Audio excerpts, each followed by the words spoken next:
Hello everyone, today is Sunday. இந்தியாவில் எல்லாருக்கும் vacation எல்லாம் ஜாலியாக இருப்பீங்க. பட் எங்களுக்கு இன்றைக்கி டியூட்டி. எங்களுக்கு வந்து ஃப்ரைடே மட்டும்தான் ஆஃபு. அதனால் நான் என்ன பண்ண போகிறேன் இன்றைக்கினா, ஃபஸ்ட்டு போயிட்டு நான் போயிட்டு நம்ம ஒரு பணம் காய்க்கிற மரம் வச்சுருக்கோம்ல, அதில் போய் 2 நோட்டு படிச்சுட்டு வரலான்ட்டு இருக்கேன். என்னென்னா மந்த் எண்ட் ஆக போகுது, ஸோ പൈസ காலியாக போகுது. ஸோ அதனால் നിങ്ങൾ നിனைக்கிறீங்க?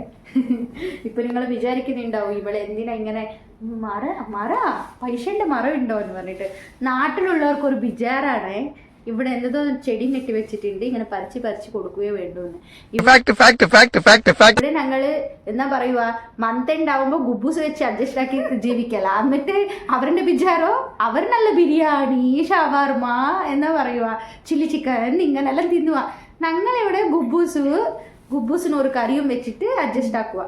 இதான பிரவாசி ஜீவிதம் மக்களே. பிரவாசி ஜீவிதம். அப்படி ஒரு மரமும் இங்க கிடையாது, ஒன்றும் கிடையாது. மரம் நாங்க யாருக்கு என்ன தீங்கு செய்தோம், நமக்கு மட்டும் ஏன் இப்படி எல்லாம் நடக்கிறது? இங்க பாருங்க, இப்படி வர பணம் இப்படி போன் வழியா அப்படியே வந்து இந்தியாவுக்கு போயிடும். ஓகேங்களா? எங்ககிட்ட இருக்கிறத வச்சுதான் நாங்கள் ஓட்டுவோம். மந்த் எண்டில் ஃப்ரிட்ஜு எம்டி ஆகிடும், எங்கள் பர்ஸை எம்டி ஆகிடும். இதுதான் உண்மை. ஓகேங்களா?